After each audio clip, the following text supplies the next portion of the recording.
अच्छा जी, हम lecture share करते हैं जहां पर हम थे।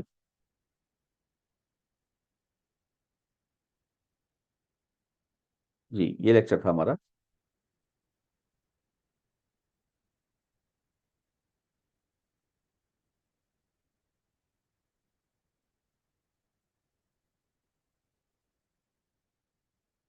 ओके, तो हम लोग डिस्कस कर रहे थे कि क्या कर रहे थे, परमानेंट मैग्नेट को हम डीमैग्नेटाइज करने को डिस्कस कर रहे थे। ठीक है ना।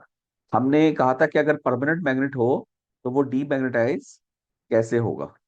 तो उस पे हमने देखा कि परमानेंट मैग्नेट को पहला हाँ, हमने इसका इंटरनल स्ट्रक्चर बनाया था।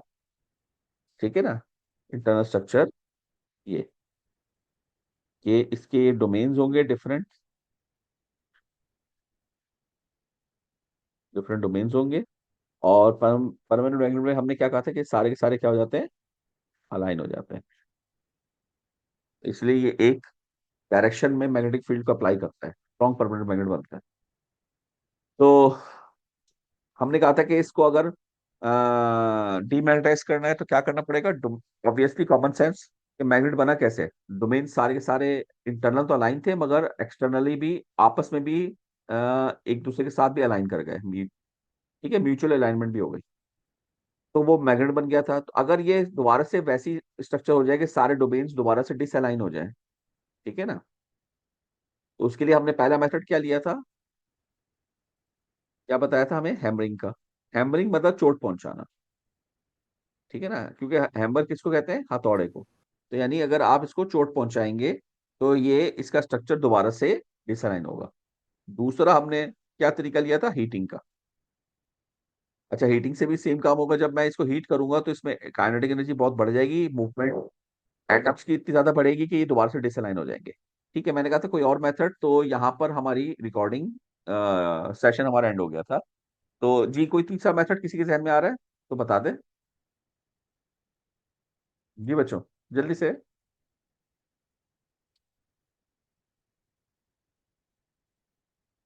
जी, नहीं आ रहा। तीसरा मेथड होता है कि हम इसको किसी ऑपोजिट मैग्नेटिक फील्ड के साथ, ऑपोजिट मैग्नेटिक फील्ड के साथ हम इसको इंटरेक्ट करवा दें। ठीक है ना।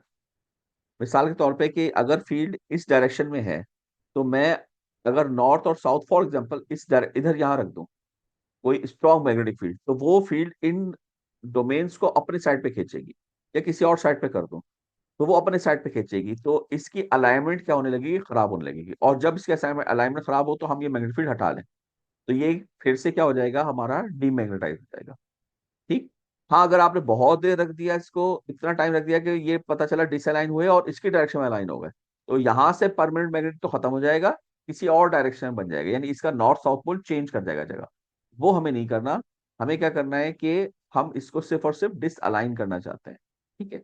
तो एक मेथड हमारे पास ये भी हो सकता है, लेकिन ये सारे के सारे मुश्किल मेथड्स हैं। क्यों, क्योंकि इसको मैग्नेटाइज करना भी मुश्किल काम था। तो हमारा जो टेम्परेरी मैग्नेट का कॉन्सेप्ट है कि जब मैं चाहूं बन जाए, जब चाहूं हट जाए, वो सिवाय इसके कि मैं एक इलेक्ट्रोमैग्नेट बना लूं, इसके अलावा मेरे पास उसका कोई सोल्यूशन नहीं है। और उसी इलेक्ट्रोमैग्नेट बनाने वाली चीज को ही हम क्या नाम दे रहे होते हैं, इंडक्टर। इसका मतलब ये हुआ कि कैपेसिटर जो है उसका ताल्लुक किससे था, इलेक्ट्रिक फील्ड से। उसका ताल्लुक किससे था, इलेक्ट्रिक फील्ड से। तो इंडक्टर जो है उसका ताल्लुक फिर किससे होगा बताइए, मैग्नेटिक फील्ड से। भाई आवाज आ रही है आप लोगों को। जी सर। उसका ताल्लुक किससे होगा, मैग्नेटिक फील्ड से। इलेक्ट्रिक फील्ड, अच्छा आप बताएं इलेक्ट्रिक फील्ड में कौन इंपॉर्टेंट होता है, वोल्टेज या करंट। वोल्टेज। कैपेसिटर में आपने देखा था सारी इंपॉर्टेंस वोल्टेज की थी। ठीक है ना। वोल्टेज की थी। एनर्जी का फॉर्मूला भी अभी हमने देखा क्या था, हाफ सी वी स्क्वायर। और आपने देखा था कि वोल्टेज जो है वो अचानक चेंज नहीं हो सकता। चेंज भी इसमें पॉसिबल नहीं था अचानक। क्यों अचानक नहीं हो सकता, टाइम लगेगा।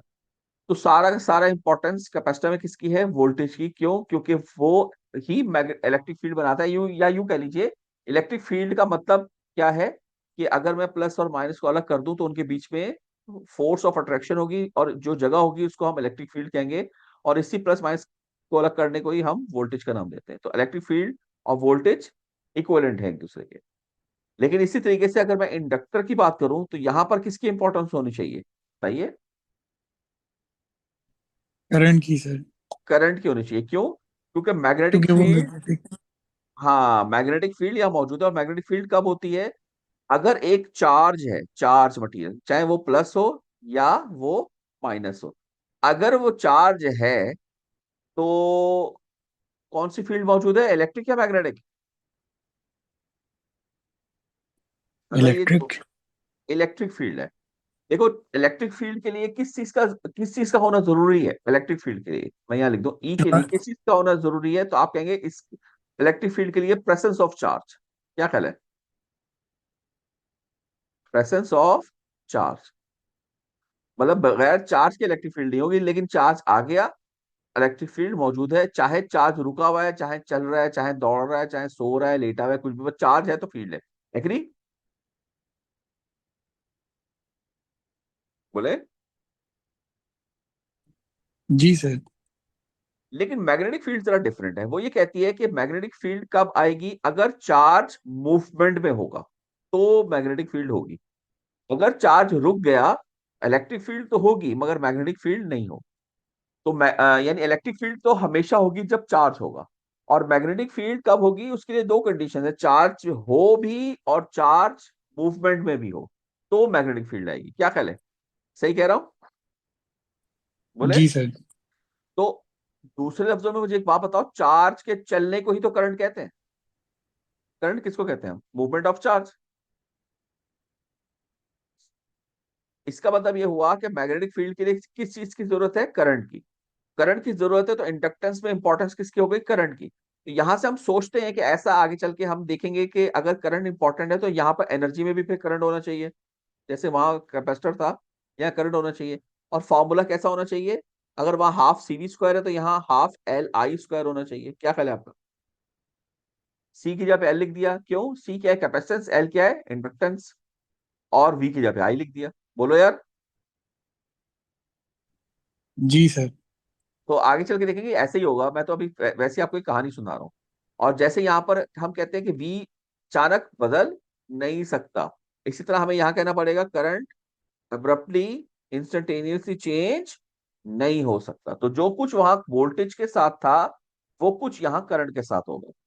जो इंपॉर्टेंस, जो प्रोटोकॉल आपने वोल्टेज को दिया था कैपेसिटर में, वही इंपॉर्टेंस, वही प्रोटोकॉल आप किसको देंगे? इंडक्टेंस को, सॉरी करंट को इंडक्टर में। ठीक है भाई, यहां तक क्लियर? अच्छा जी। अब जरा सर देखिए इसकी यहाँ पर। एक सवाल है जी जी बेटा पूछें।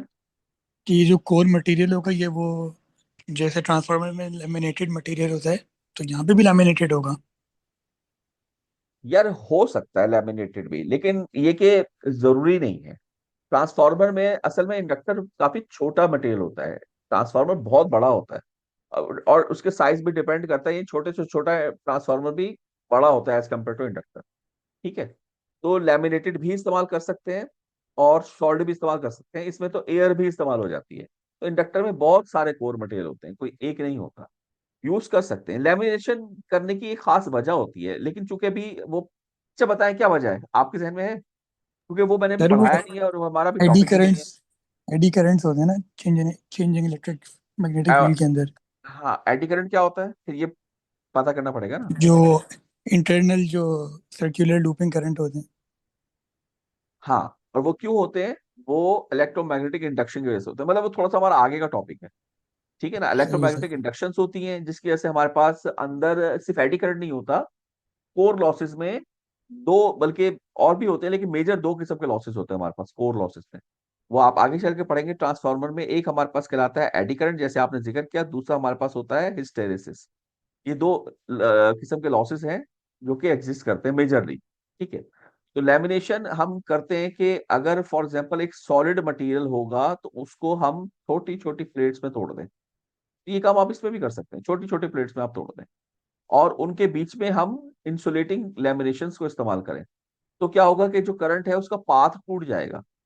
तो करंट होगा तो, मगर बहुत थोड़ा हो जाएगा, तो लॉस हमारा बहुत कम हो जाएगा। ये काम हम यहाँ पे भी कर सकते हैं, लेकिन यहाँ ये एक ही क्या कहना चाहिए कॉइल मौजूद है। अब उसमें मैं एयर भी इस्तेमाल कर सकता हूँ, कोई सॉफ्ट आयरन की कोई रॉड भी इस्तेमाल कर सकता हूँ, कोई और भी ऐसा मटेरियल इस्तेमाल कर सकता हूँ फिजिकल स्ट्रेंथ देने के लिए या मैग्नेटिक फील्ड को स्ट्रॉन्ग करने के लिए, जो भी आप कहें। ठीक है ना। ट्रांसफार्मर में थोड़ा सा कॉन्सेप्ट हमारे पास म्यूचुअल का आता है, तो हमें वहां पर एक हमारा ये भी होना चाहिए कि हमारी जो कोर मटेरियल है वो मैग्नेटिक फील्ड को अच्छे से ट्रांसफर कर दे from one place to another. ठीक है। यहाँ नॉर्मली इंडक्टर में हमारे पास जो होता है वो यूं कह लें सेल्फ इंडक्टेंस है, सिर्फ अपने अंदर ही है। तो ऐसा नहीं है कि हमें इस कोर की मदद से फील्ड को कहीं दूसरे कॉइल तक भी लेके जाना पड़े। या क्योंकि ट्रांसफार्मर में अगर आपको याद हो तो कुछ इस तरह का स्ट्रक्चर हम समझाने के लिए बनाते हैं कि एक कॉइल अगर यहाँ है तो दूसरा यहाँ है। तो ये कोर मटेरियल मैग्नेटिक फील्ड को ट्रांसफर करने के भी काम आता है। लेकिन यहाँ पर चूंकि सेल्फ है तो इसलिए हम यहीं पर मौजूद है और यहीं पे ही इंडक्शन होनी है, कहीं और नहीं जाना। ओके, तो हम यूज कर सकते हैं। अब अगर मैं देखूं तो यहाँ पर हमारे पास फॉर्मूला जो बनेगा वो क्या बनेगा। तो एक तो फॉर्मूला हमारे पास ये लिखा हुआ नजर आ रहा है, यानी कैपेसिटर की मैं बात क्लास करूं, थी यहाँ पर। कैपेसिटर की अगर मैं बात करूं तो वहां पर आई किसके बराबर है, क्या टाइम हो रहा है, ये थोड़ा सा रहता है बस। आई बराबर है सी डीवी बाई डी टी, ये अभी हमने देखा था। कैपेसिटर में करंट है हमारा डिफरेंशियल, और वोल्टेज जब हम निकालते थे वो कैसा होता था, इंटीग्रल। वो कैसा होता था, इंटीग्रल। यही चीज अगर मैं इंडक्टर में बात करूं तो ये बिल्कुल ऑपोजिट हो जाती है कि यहाँ पर हमारा करंट डिफरेंशियल था तो यहाँ पर वोल्टेज डिफरेंशियल बनेगा, जो कि यहाँ पे फॉर्मूला लिखा हुआ है V L equal to L D I over D T. और जब मैं करंट निकालूंगा तो वो इसका इंटीग्रल हो जाएगा। तो ये नोट कर लीजिए, दोनों फॉर्मूले इस्तेमाल होंगे, one upon L integral V D T plus initial condition I naught. तो जिस तरीके से कैपेसिटर में डिफरेंशियल और इंटीग्रल इक्वेशंस आई थी, इसी तरीके से यहां पर भी डिफरेंशियल और इंटीग्रल इक्वेशंस आ रही हैं, बस हमारी आई और वी की करेक्टरिस्टिक यहां रिवर्स हो रही है। आई और वी की करेक्टरिस्टिक यहां पर क्या हो रही है, रिवर्स हो रही है। इसी तरीके से जब कैपेसिटर में आपने सी देखा था तो वो एक फिजिकल पैरामीटर था, किसके बराबर था, एप्सिलॉन ए ओवर डी। सिमिलरली यहाँ पर जो इंडक्टर है हमारा वो भी एक फिजिकल पैरामीटर है, और उसका फॉर्मूला क्या होता है, शायद आपने ना देखा हो तो नोट कर लीजिए, ये लिखा हुआ है एल का फॉर्मूला, इसको लिख लीजिए। इंडक्टर का फॉर्मूला हमारे पास क्या होगा, यहाँ लिख देता हूं। एल है क्या है, N square mu A over L, ये है पावर। जी, इसमें से ये तीन प्रॉपर्टी, तीन हमारे पास पैरामीटर्स आ रहे हैं, क्या क्या है ये जरा चेक करें। सबसे पहले बता एन क्या है इंडक्टर के अंदर। Number of turns of the coil. बिल्कुल ठीक, ये टर्न्स, ये आपको दिख रही है इतनी सारी जो टर्न्स हुई हुई है, तो how many turns, this is called an. Okay. उसके बाद ए बताइए, ए क्या चीज है, ये लिखा हुआ भी है, cross sectional area of core. ये जो कोर है इसका यानी कितनी आपने मोटी कोर इस्तेमाल की है, दिस इज कॉल्ड ए। ठीक। और तीसरी चीज क्या है, एल। ऑब्वियसली एल क्या चीज होगी, लेंथ।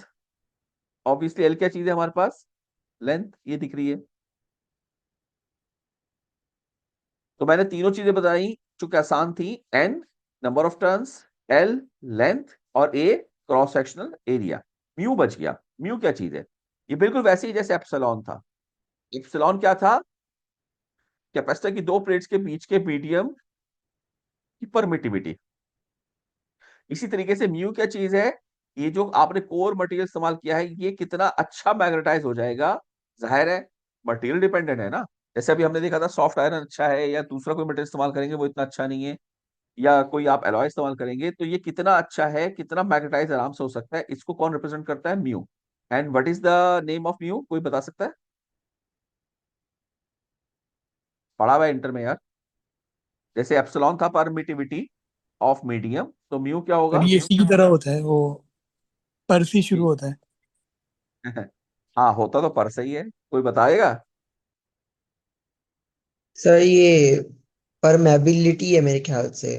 वो बिल्कुल सही, परमिटिविटी से परमेबिलिटी है। परमिएबिलिटी। वो परमिटिविटी था, ये परमिएबिलिटी है ऑफ कोर मीडियम, या सिंपल मीडियम ही लिख लें इसको। Permeability of medium, permeability of medium, इसको नोट कर ले। अच्छा, बहुत कुछ लिख लिया, इसको रब करके। परमिएबिलिटी ऑफ मीडियम है, लेकिन जैसे वहां एप्सिलॉन नॉट था, किसकी थी ये? फ्री स्पेस की। ये किसकी थी? फ्री स्पेस की। और इसकी वैल्यू मैंने क्या कहा था, याद होनी चाहिए, कितनी होती है? -12 फैरेड पर मीटर। इसी तरह यहां पर परमिएबिलिटी ऑफ फ्री स्पेस भी होगा, ये भी फिक्स वैल्यू होती है जैसे ये थी। तो याद है किसी को म्यू नॉट की वैल्यू? चलिए बता देता हूं, जैसे ये आपको याद होनी चाहिए बच्चों, ऐसे ये भी याद होनी चाहिए। इसकी वैल्यू होती है 4 पाई 10⁻⁻⁷, और ये फैरेड पर मीटर है, ये हेनरी पर मीटर होता है, हेनरी पर मीटर। अच्छा, कैसे निकला? ये वैसे ही निकला जैसे वहां निकला था, n² म्यू क्या था? A/L। यहां से आप म्यू निकालें तो म्यू किसके बराबर आएगा बताओ? L/N²A। तो आप कहोगे भाई इसका यूनिट क्या हुआ म्यू का? आप कहेंगे एल क्या होता है? मीटर। नहीं नहीं, ये एल, हाँ चलो, एल मीटर है और एल क्या है? हेनरी।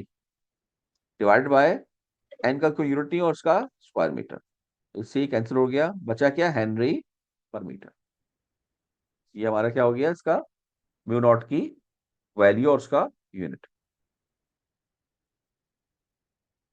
ठीक है, ओके आगे चलिए। ये फॉर्मूला मैंने ऑलरेडी अभी आपको बता दिया। वोल्टेज का क्या होगा? L/di/dt।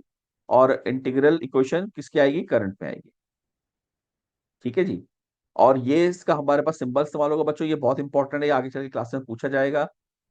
एक ये सिंपल इसका सिंबल है और एक ये सिंबल है जिसका 2 लाइन्स हो। ठीक है, तो ये याद रखिएगा, ये रिप्रेजेंटेशन किसकी है? ये नीचे लिखा हुआ है, जिसमें कोई लाइन नहीं वो उसमें एयर कोर है, और जिसमें ये 2 लाइन्स है वो आयरन कोर है। ठीक है, और अगर ऐसे एरो लगा दें तो ये वेरिएबल कहलाता है। तो ये 2 लाइन्स किसको रिप्रेजेंट करती है? आयरन कोर को। ये बात आपने भूलनी नहीं है बच्चों, याद रखनी है। एलसीएम हम पढ़ाते हैं, बाद में बच्चे नेक्स्ट कोर्सेज में याद ही नहीं होती उनको ये बात। ओके जी, और ये हमने जब ड्राइव किया तो हमारे पास एनर्जी का फॉर्मूला वही निकल रहा है, ½ Li², जो हमने सोचा था कि ऐसा होना चाहिए। ठीक, ओके। यहाँ से प्रॉपर्टीज हैं, तो मेरा ख्याल है यहाँ से हम फिर बाद में स्टार्ट कर लेते हैं। जी, आपकी शायद क्लास स्टार्ट हो जाएगी, होने वाली होगी कोई। ठीक है, यहाँ तक बताइए, सही है बच्चों? जी सर, Yes, sir. चलें, फिर मैं इसकी रिकॉर्डिंग भेज दूंगा, देख लीजिएगा भाई, और फिर इंशाल्लाह हम नेक्स्ट क्लास में इसको आगे करते हैं।